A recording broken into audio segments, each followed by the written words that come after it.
Hey, traveler! Welcome back. This story's starting to get spooky.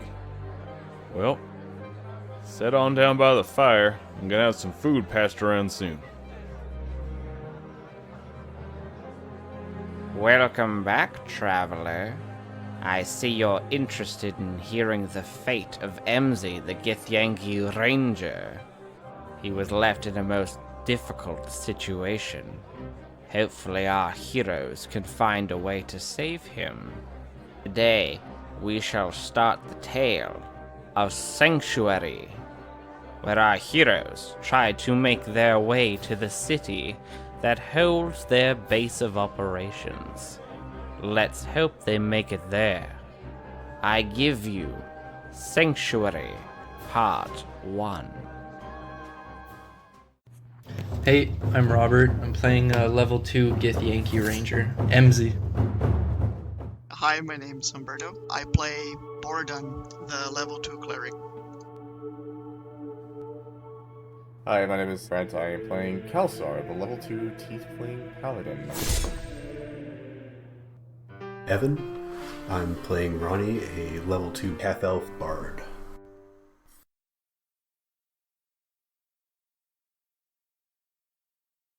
So where we last left you off, you guys were just at the inn, and you came back and celebrated your victory after talking to the goblins and finding out that the mayor could potentially be in some pretty corrupt stuff, trying to get the goblins all killed and having killed the farmers. You investigated the mayor and found out some information leading to the mayor having hired bandits, one specifically named Aaron Bordeaux, as Garlics told you that he's a very shady person. And after Ronnie's amazing 50-minute piano solo and 2-minute smoke break, you have deduced that not everything is as it seems in the quiet town of Geldspar. And as MZ went to bed, along with the rest of you, he woke up to find that someone had entered his room. And when he looked up, he saw the stretched out skin, gray bristly beard, and yellow eyes. And he felt hands grab his wrists and grab his ankles. The Ghoulish One. Hello, MZ. MZ, I need you to make a grapple check. 6. So these hands grab onto your wrists and hands grab onto your ankles, and you start trying to move them quickly. And Matthews just leans over you laughing, and he presses his hand over your mouth and he smears something. And when you try to say something or shout or even try to breathe through your mouth, you suddenly realize that you don't have a hole where your mouth should be. When you feel with your tongue, there's no line where your lips connect. What do you do? I guess all I really can do is try to break free for a second. So you're struggling and pushing against, and these hands seem to grip you tighter. And he takes your shirt and rips it open. You see, MZ, I didn't think you actually came back. I thought you died. I killed you and your friend, as well as I killed, what's-his-face, Kalsar. But then, I hear about your exploits, and I see you running away from that portal where we killed the elves. And I just couldn't let that go. I want to know why you came back when you weren't on this world. And he puts his finger down right at the center of your collarbone, and he drags it all the way down to your pelvic area. And you see as he splits open your skin as if he was just unzipping a zipper. And you take 8 points of damage. And you see your skin and your muscles just split open. Did I get enough rest that I was at full hit points? We'll say that you did, yeah. Now, you can make another grapple check, but you're at disadvantage as the muscles on your chest have been cut, as well as on your abdomen. What's all around me? Looking around, you see to your left, there's a shoddy-looking nightstand, and you have a candle on it that's unlit. There's a window that's letting in moonlight, and you see that it's just the bed that you're on and the door. You have your bag and your armor all set up in the corner, and you just finished polishing it and putting it away. Okay. Well, my lowest roll is an 8. So you try to struggle, but the pain is immense, and you can't help but just start grunting. Oh, MZ, stop making a fuss. I've done far worse to you. And he puts his hands onto your ribs, and he slowly pries them open. And you're watching in shock as you're seeing your ribs get pried open, as if he was just maybe pulling open a bag or something. And he opens it, and looking down, you can see your organs inside of you, the things that should be held there. Your blood is spilling all over onto this bed. You feel like you're starting to get a little faint as you take 9 more points of damage.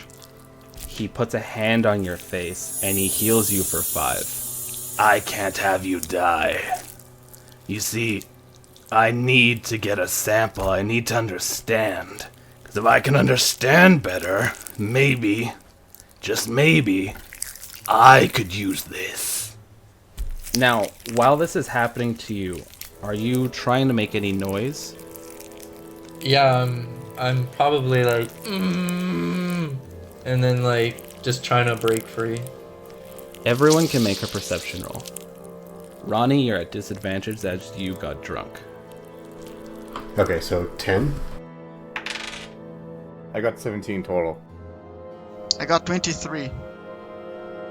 Bordon, you bolt awake. You've always been a bit of a light sleeper, and you heard something go on, and you knew that was someone distressed. Let's enter initiative. Kelsar, you also have something sort of wake you up. You're not sure what it was, so you're a little confused and groggy. Oh, what's going on? So everyone give me an initiative roll. I got 11. So I got 6 in total, which is ridiculous. 21 on initiative. I got 9. We are starting off with MZ. MZ, you are attempting to shout out in pain. Oh, you rolled a 1. Yeah. So you're trying to get out of the way of this grapple. You need to get out of here. Everything is fight or flight right now, and the flight is going high. You're trying to get out, and if anything, the more you struggle, you actually feel the hands grip tighter on you to the point where it actually is starting to hurt. And you feel the nails biting into your skin and blood starts flowing out. And you see as Matthews has his hands in your chest and he's just shuffling around organs here and there. And every time this immense pain goes through you, you then feel this surge of healing magic go through you. And he's keeping at this perfect balance while you're bleeding all over the place. And he takes out a piece of your flesh and just tears it out of your body and takes out this small looking strange case, and he puts your flesh in it and closes it and then puts it into his shabby robes. Oh boy, it's been such a pleasure, MZ. I always love seeing you, but honestly, the next time I see you clean yourself up, you're a mess. And we go to Ronnie. You can make another perception check to try to wake up. We're the worst group. I got a 1. Oh my god. You got a 1 and a 20. That's amazing. That's impressive. Alright, so you're sleeping like a baby, and you go right through this. And Kelsar, you're waking up and you're hearing weird grunting sounds. You're not sure what it is. You're kind of half awake. Would an insight check help? Yeah, you could try that. Okay, I'm gonna roll for insight. 12. You're not entirely sure. It doesn't sound like whoever's grunting is having a good time, though. So you're sure it's not sex. Can I go and investigate the room then? Yes. So you get up, you open up the door, and you see there are no lights in the hallway, but when you get into the hallway, you can hear it a lot better. And it seems to be coming from the direction of either Bordon's room or Emzy's room. You're not sure. And then we go to Bordon. Bordon, you know someone is getting hurt, and that woke you up immediately, and you got your adrenaline running. Like, did they sleep enough to at least recharge one or two of my spells? Also, you can have your spells back for the day.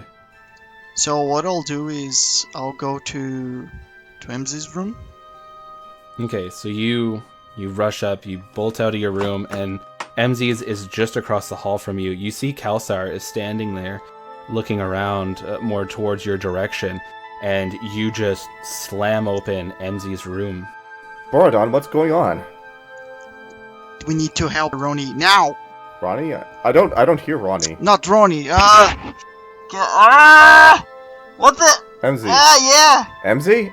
Is Emzy okay? We have to go. Now! Sorry.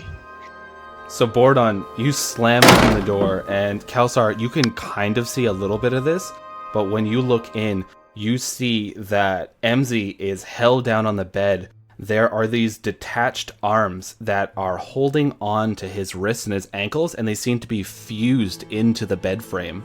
And he is wide-eyed, and his chest and abdomen are cut right open, and his rib cage has been pried open. And you see his blood has coated this entire bed, and he's not looking good. And looking over, Bordon, you see this. Kelsar, you can't quite see from the angle you're at, but you see that man, and you see him standing there and smiling. So you're Borodon, huh? Who are you? And what are you doing to Emzy? Call me Matthews, and what I'm doing for science. Fuck your science. And I'll cast a Sacred Flame. I rolled 11. So you shout out, and you hold out your hand, and this flame just bouts out. And you see, as Matthews is looking at you, he just kind of lazily turns to the side, and you smash out the window. Oh, you're probably gonna have to pay for that. And then it goes from him to Emzy. Emzy, you're not feeling good, and you take another 6 points of damage. Okay, I'm gonna try and break free again. There. So you pull and pull and pull, and you rip your arms free. Your ankles are still stuck, but your arms are now free, and you feel everything in you just kind of jiggle as if you're filled with jello. It's a very unnerving feeling to not have your muscles and bones hold your organs together. As I'm like going like, I'm like just trying to put my guts back in my body. And you feel at your mouth, and it's just smooth skin over where your mouth should be. And we go from Emzy to Matthews. So he walks up to you, Borodon, and make a grapple check. 10. So he comes up to you, and he grabs you by your shirt and lifts you up. And as he looks down the hallway, he goes, Kelsar! And he hurls you at Kelsar. And you connect with Kelsar, and each of you take 3 points of damage as Borodon collides and slams right into you, slamming you into the ground. What was that? That sounded like Matthews. Oh boy. I thought you were dead too. That shitty light bulb better be burnt out though, I'm telling you, Kelsar. Matthews. Now you boys let me leave here peacefully, and I won't tear you apart. I'm sure Kelsar could tell you that I've already done that to him once. There's no way I'm letting you leave this time. You're gonna pay for what you did. Alright then. You are in disadvantage. Why would we let you leave? Because I always win. Not this time. And Ronnie, you wake up. You heard someone slam to someone and hit the ground. They're making a lot of noise. And some weird raspy voice is going on outside your door. Steve, shut up, I'm trying to sleep. Steve wasn't staying at the inn. Ronnie, what do you do? So you shouted out there, are you just gonna try to get back to bed? I guess I'll get up, see what's going on. So you get up, You open up your door, and Kelsar is laying there with Bordon on top of him, and they both look quite distressed as Kelsar is angrily shouting, trying to get this heavy dwarf off him. Get a room. And you look down the hall, and you see that man, and he's covered in blood, and he has blood all down his shabby robes and on his beard. Oh, so this one's Ronnie. You're a thorn in the side. Maybe I should take care of you right now, Disruptor. I'm so confused. And from Ronnie, it goes to Kelsar. So Kelsar, you got a heavy dwarf on you. You got Ronnie looking just baffled. Somehow his hair is still perfectly in that loaf shape. So I'm gonna get up. I'm gonna say, "Where's MZ?" Oh, MZ actually could use a band-aid or something, maybe some gauze. You should take a look at that. Borodon, go and take care of him. He has about 30 seconds before he dies. Jeez. Borodon, I need you to go and take care of MZ. I'm gonna settle this with Matthews. He's gonna pay for what he's done. Oh, okay. Matthews just shrugs. So right now, Kelsar, you are unarmed. Oh, Are you gonna run at him? where's my sword and shield? In your room. You're right outside your room. I mean, you reasonably could walk back in there and grab it. Hold on a second, Matthews. Alright. Alright, now you're gonna pay. So Kelsar dashes into his room, grabs his sword and shield, runs back out into the hallway at this very fast time that you can tell is only because he is a very well-trained soldier. And Kelsar, you are at the ready now with your weapon and shield. And from you, it goes to Borodon. I break from the fight and I'll help MZ. So you rush past Matthews to get into the room. What's your AC without armor? I don't know, I have just +1 dexterity. Oh, he missed. It's fine. You go and you rush past Matthews. Without even looking, he swings to hit you just with the side of his fist. And he misses, but he takes out this section of the wall. And you just see wood splinter everywhere, and chunks of wood are sticking out of his arm, sticking out of his hand, and this yellow pus is leaking from him. And it smells like rotting vegetation. And you rush past him, and when you go into the room, you see how MZ is, and you gotta do some surgery. Surgery? Seriously? I cannot just heal him back? You're gonna have to set those bones and push the skin back and then heal him. It's good that I at least have medicine. Make me a medicine roll as you rush back in there. So I got 24. Oh wow. So you rush back in there and you look at MZ, and MZ, I imagine you're gonna let him do his thing. Yeah. So he gets the nod from you, and he puts his hands on your ribs and he starts forcing them back down. And the ribcage thankfully didn't snap when he opened it, which was very odd. And you managed to just get it back down, but it was very difficult, and you're pushing back the skin and trying to get it together. And on your next turn, you'll be able to try to mend this. And during that process, MZ, since you don't have anything to help you with the pain, you take another 2 points of damage. So we go from Borodon back to MZ. So MZ, what are you at so far? I'm at 12 right now. So you are not feeling good. You've lost a lot of blood. You are heavily wounded, and you have a dwarf he's the only thing holding your skin in place. Yeah, I'm just letting him work on me. There's nothing I can do. And from MZ, we go to Matthews. He starts walking up, and it's rather casual. It's almost like he's taking a Sunday stroll. Like, he's not taking this fight seriously in the slightest. And as he gets a little closer to you, Kelsar, he seems almost a little wary. And then, at an unbelievable speed, he lunges forward, and you see him. For 1 second, he's right in front of you. The next second, he's right below you at almost this spider-like form. And he punches upward and hits you right in the solar plexus. And you take 8 points of damage as he slams right into you and lifts you off the ground a foot, and you fall back down and manage to catch your feet. Is that all you got? No. And it goes to Ronnie. Ronnie, this just happened. That old man moved faster than you ever could. Can I also heal MZ? Or is that... Yes, you could. Yeah? I'm going to use Cure Wounds on him to try and delay him from just dying. So you rush past Matthews to get to MZ? So similar thing happens with you that happened with Borodon.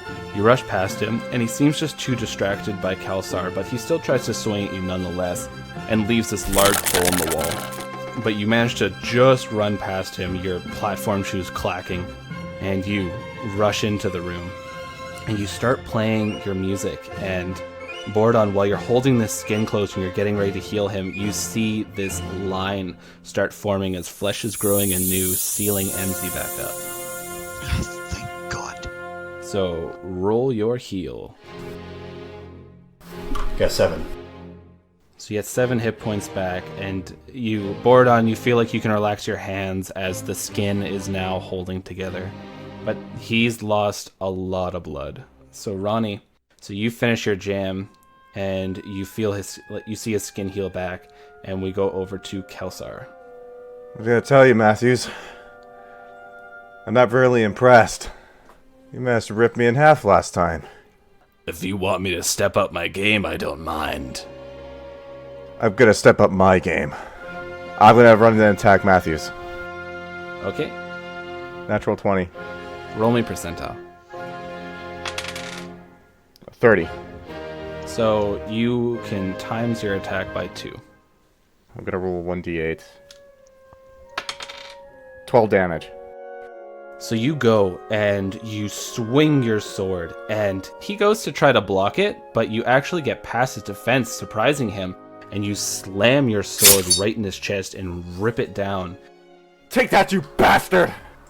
You see this pus leak out of him, and he looks down at it a little annoyed. All right. And from Kalsar, it goes to Borodon. So you hear Kalsar out there attacking him. 1, okay, good. I just healed him by 4. Hey, I'll take it. Yeah, so you feel a little more life flow back into you, and there's a little bit more color in his cheeks now. And from Borodon, it goes to you, MZ. So MZ, you're sealed up, your mouth isn't open still, but you at least feel like you're not going to fall apart if you stand up. And you still have these hands on your ankles. I'm going to try to break free. Okay. Am I still at a disadvantage, though? No, not anymore since you're sealed up. There you go, 20.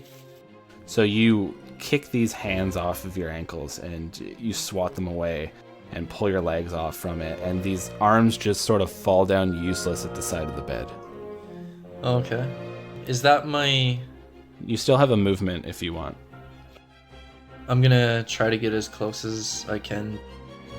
So you walk out into the hallway, and you see Kalsar's just finished cutting this man across his chest, or whatever it is. And Kalsar looks like he's got a little bit of sweat on his brow. Okay. I'll make 2 short swords appear in my hands. So your hands open up, and normally it was just the one hand that would open up before, and it would appear a weapon, but you feel your other hand open up instinctually, and 2 weapons pop out now, and you're holding these blades. And Matthews looks over his shoulder. Oh. Kalsar. Yes? So Kalsar, you get a feeling of nostalgia.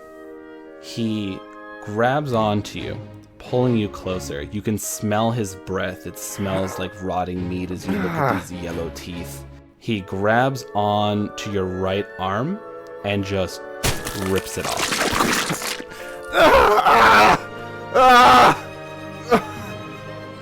And then, nonchalantly looking back at MZ, he just lazily throws it at him. And MZ, this arm just slaps against you. It doesn't do any damage, but this blood just splatters on you. Out of my way, Kelsar. I have a date. And he just sort of shoves you a bit to the side. Just let him go! Because I've just seen like an arm fly by, right? Yeah, you did. You saw an arm hit MZ, and it was very obviously Kelsar's arm. Yeah, so Kelsar, which hand do you hold your sword in? My right hand. So it would be his sword and his arm are there now. oh fuck. How much damage do I take from that? I would imagine that hurt. Oh, I'm sorry. I forgot all about that. You take 10 points of damage. So you have blood pouring onto the floor. And it's a little slippery. And it goes to Ronnie. Ronnie, you saw that arm just slap into Emzy and fall to the ground with Kelsar's sword in it. I really want to run and hide. Yeah. You know what I'm going to try is touch Hideous Laughter on Matthews. So you step out into the hallway and you play your little ditty. And you feel once more the magic flow out. You feel it flow out and it hit him. And he looks at you. And he's stone-faced and starts going, and starts just slapping his knee laughing. And he's not crying laughing, because you're not sure if his eyes could produce tears, but he is just having a laugh. Right while like Kelsar's blood is falling onto him, and You insane bastard! oh man, and he's just laughing.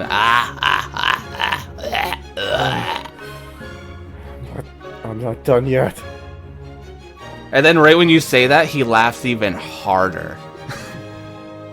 And it goes from Ronnie to Kelsar. Kelsar, you got your shield. Can I get up and like shield bash him? Yeah, you can. I'm gonna run up. I'm gonna get up and try and shield bash him. 10. So you go and you swing your shield, but your footing is a little off because you're used to having the weight of your arm. And there's blood all over the floor. And he just catches your shield and just like pushes it away as if it was just some kid swinging at him. And he's still laughing. I'm gonna kill you. And he laughs harder. And it goes from Kelsar to Borodon. So Borodon, you hear him laughing, and Ronnie's still just playing his song while looking at him. You're guessing that it was something that Ronnie did that caused him to just laugh. Okay, so what I'll do is I'll grab Kelsar's arm and I'll try to heal it back. I'll try to put it back and heal it. You don't think, from a medical perspective, this is something you could definitely do, but if you mess this up, it is possible that you're going to heal it back wrong. Better than him losing blood to death, right? Right. So you pick up his arm and you rush forward. Make me a medical check at disadvantage. So I got a natural 20 and a 17.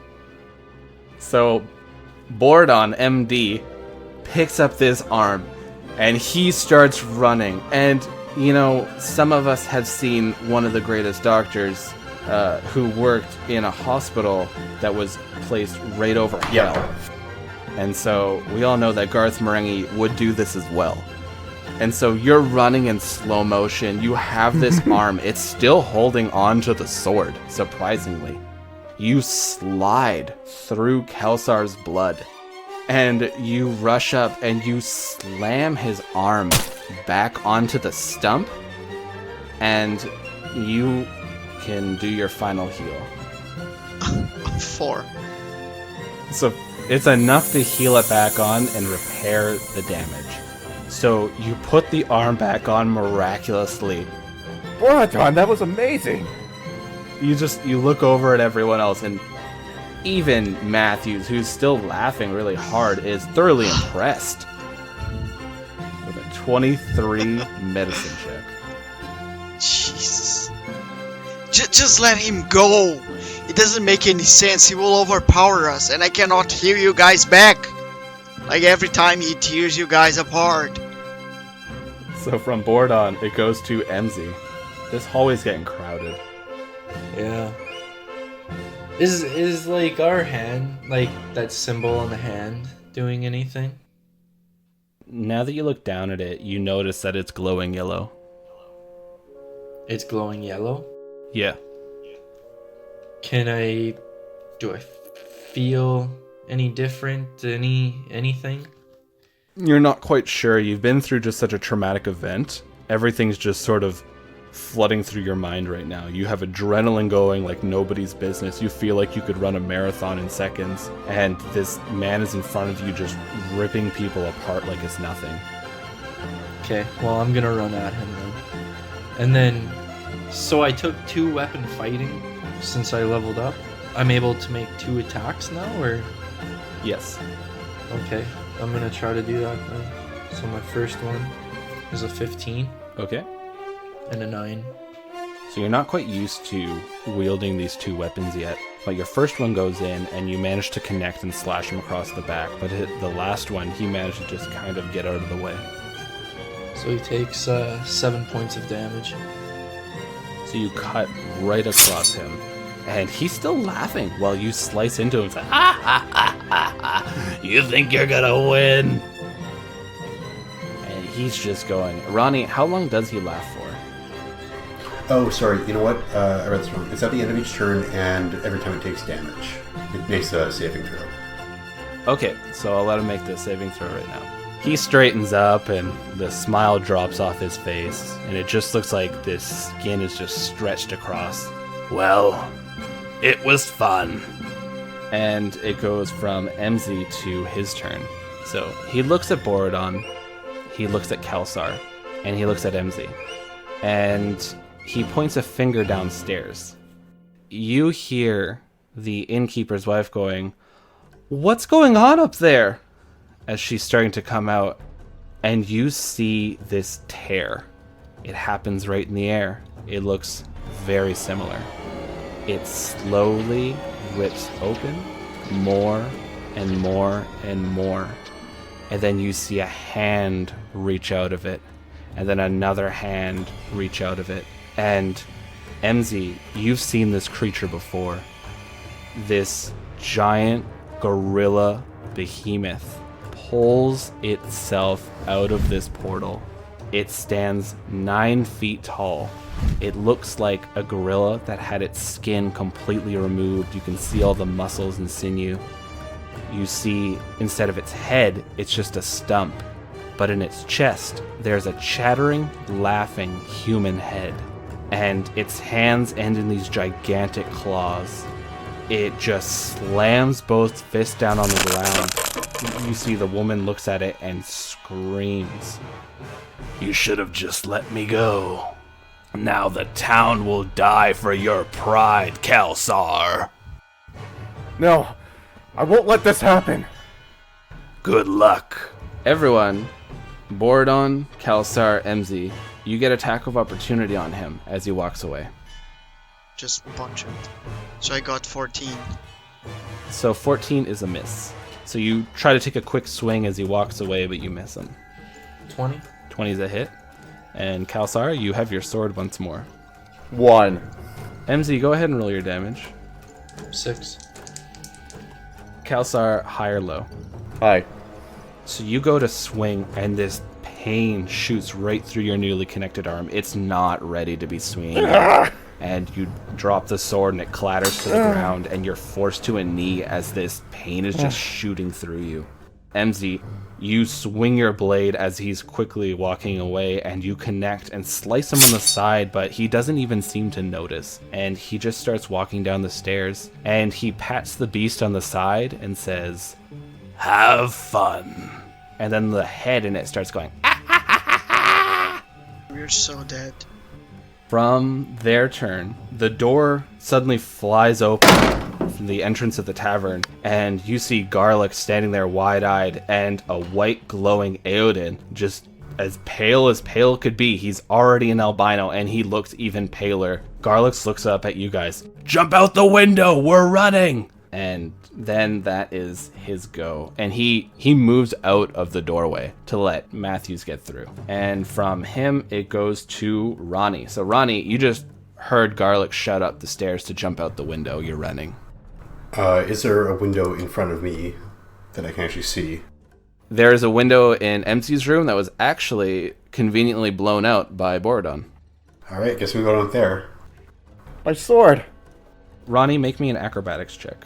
So you go to the window, and thankfully all the glass has been blown out of it. You grab onto the burned ledge, sort of hoist yourself down, and you manage to fall and not really take any damage from it since it wasn't quite 10 feet up. You're maybe, say, 7 feet off the ground. And you fall down to the ground. You see Eodin is out there waiting for you guys, and he's quickly waving at you to come over to him. And we go from Ronnie to Kelsar. So Kelsar, you can still open your hand, but you can't make any strenuous movement with it. So you could pick up your sword, but you can't be swinging at any time. Okay, can I pick up, because my sword, like, a level below, or is it close to me? Your sword's right at your feet, so you could just sheath it. I'm gonna pick up my sword, and I'm gonna have to run. Against my pride. So do you go to the window that Ronnie jumped out? Yep. Make me an acrobatics check at disadvantage since you're using one arm. One! Come on! Are you kidding me? Okay, so Kelsar, your god, whoever that may be, was really looking out for you. Because you go and you jump and you trip out of the window, your foot catches on it, and you don't realize how high up you were. But thankfully there are bushes, and you fall and you just take 3 points of damage as you get scratched up by these bushes. And we go from Kelsar to Borodon, MD. Okay, so I'll run. Like, I'll jump through the window as well. Acrobatics. Hey, are we all in our gear, or? Nope. Can I use athletics instead of acrobatics? Because it's higher. Yeah, I'll let you do that if you're climbing down. Yeah. Okay, so I'll try to climb down. So I got 20 in total. You climb down no problem. Very quickly, actually. And you drop down beside Kelsar and near Ronnie. Oh shit, I don't have my armor. That's right. No one has their armor. Borodon doesn't have any of his stuff. MZ, it is your go. So you're up there by yourself and you see this beast, the chattering head. Its eyes are looking up at you, and then it looks back down at the woman there who's just fallen down to the ground crying and trying to crab crawl away. Fuck. All you good aligned motherfuckers didn't even try to rescue her. Can I make an acrobatics to get to this woman? You mean to get past the monster and try to save her? Yeah. What are you planning to do once you get to the woman? Like, are you grabbing her and then rushing out the front door? Yeah, I'm just gonna grab her and just get out. Make me an acrobatics check. I got a 23. Wow. So you rush through there. You run down these stairs. It's probably one of the first times you've ever felt this strong pull of a conscience. And you rush down the stairs, and this creature swings at you, and you push off and vault over his large tree trunk arm that just smashes through a support beam, and you see the roof start to get a little unsteady. You scoop up this woman, and you run past Matthews, who's surprised as all hell, and you run out that door carrying her. Like a boss. So we go from there. So MZ, you rush out of there, and you see Matthews just stroll past you, and he just walks out towards the direction of the forest. And this beast, it roars. And it rips through the walls of this inn. You see the whole structure shudder, and it just charges forward blindly while this little head just and it slams into the mayor's house and plows right through it, and you can hear screams erupting. So now we're out of initiative. This monster is aimlessly destroying and killing everything, and you see the inn is probably seconds from collapsing in on itself. I think the mayor is not the biggest problem now, right? It doesn't matter. So, you are all out of initiative. What would you like to do? Right now, Garlux and Eodin are saying, we have to run. That creature, we call it the Beast, and it kills everything. It doesn't stop. It doesn't sleep. It doesn't get tired. We have to get out of here now. Did we just doom this city? Yes. There is nothing we could do about that creature. You guys go ahead. I'm just gonna stay here. And what? Are you going to fight him by yourself? You basically just have one arm. Seriously. Next time, between courage and stupidity. You know, I know there is a very thin line, but I failed, Borodon. I failed everyone. I failed the goddamn city. I failed everyone. I don't deserve to live. like many times, we run now to fight tomorrow. That's how life goes. I should slap your face. You could, as a part of your persuasion. Okay, that's what I'll do. 17. And Kalsar, make me a charisma-based saving throw. 16. So he slaps you across the face. And I say, keep your shit together, we need to go! And something clicks into you, that soldier mentality that you've been trained for a good 20 years of drilling into you. You go into autopilot. You don't care, you're depressed, you feel defeated, but this autopilot kicks in for survivability and something that you've just been ingrained to do. Go. Is everyone running out? Yeah, I just want to know. MZ, you have this woman still, and she's hysterical. Ronnie, you're standing there watching these guys. You just saw Bordon give just the slap to Kalsar. And the other two companions you have are saying you need to leave. I'm getting the fuck out of there. Alright, so Aoden's already running. Ronnie starts running. You guys run. MZ, what are you doing? I'm thinking about running back into the tavern because I want to get into Borodon's room quickly and grab that pamphlet and that receipt with that guy's name on it. You can do that, but truth is there's probably not going to have any city afterwards, like any damn town afterwards, right? For us to save. I know, I'm not trying to save the town. That's not my intentions. MZ, do you have any knowledge or anything pertaining to architecture or structures? I have knowledge history. I'd say make just an intelligence check then. 7. Yeah, the inn looks fine. You probably have enough time to run in there, grab whatever it is you need, and get the hell out. Well, like, I know that it's ready to come down, but I'm just thinking. Well, yeah, I'm just saying you think you have enough time, is what I'm saying. Okay, then I'm going as fast as I can, and I'm going straight to his room. So make me an athletics check, and you guys are all, as well as you're all running, so you guys make an athletics check as well. 6. I got 19! Yes! And Enzi, you got a 9? 8. You and Kelsar are lagging a little bit behind. Bordon, you're keeping up with the other two. MZ, you run in there and you're rushing up the stairs. You're a little winded from all this activity that's going on. The fact that you pretty much just had open heart surgery. So you rush in, you go into Bordon's room, and you see just the piles of paper are sitting on the nightstand near the bed. Yeah, grab him. And then does he have a window in his room? Yes, he does. And I jump through it. Okay, so make me a acrobatics check.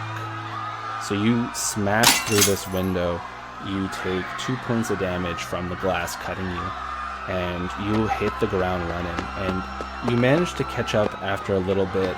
All of you run to the outskirts of the town, then a little bit more, and you hear screaming, you see fire coming up from Geldspar.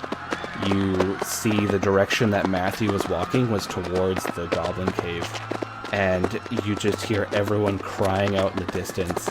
And as you run and run and run, your breaths are coming up more and more ragged to the point where you can't go anymore. And you just all collapse on this road. You're dripping sweat. And Garlix looks back at the town, and you all just see Geldspar burn.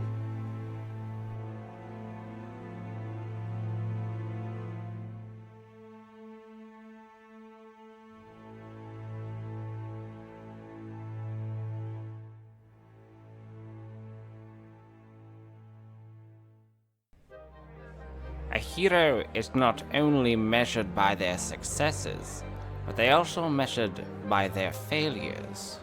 This failure shall haunt these heroes for quite some time, a constant reminder of what can happen when they let their guards down. Kelsar, taking it the hardest, will have much to learn from such a situation. Hopefully, the terrible fate of Geldspar will bring our heroes closer and closer together. Tragedy is no stranger to these heroes, and it shall not be as we continue on, for they venture into the realms of madness and darkness, and often it is not kind to those who observe from the outside. Thank you for coming once more, travelers. Next week, we shall look into the next part of Sanctuary, where the party travels once more towards the great city for their headquarters. Let's hope they do not encounter any more obstacles, for it seems they are on their last legs. Please go to the Stitcher and the iTunes and leave us a review and spread the word of Ballad of the Seven Dice, for this is the way we make into the hearts and homes of every person in this world.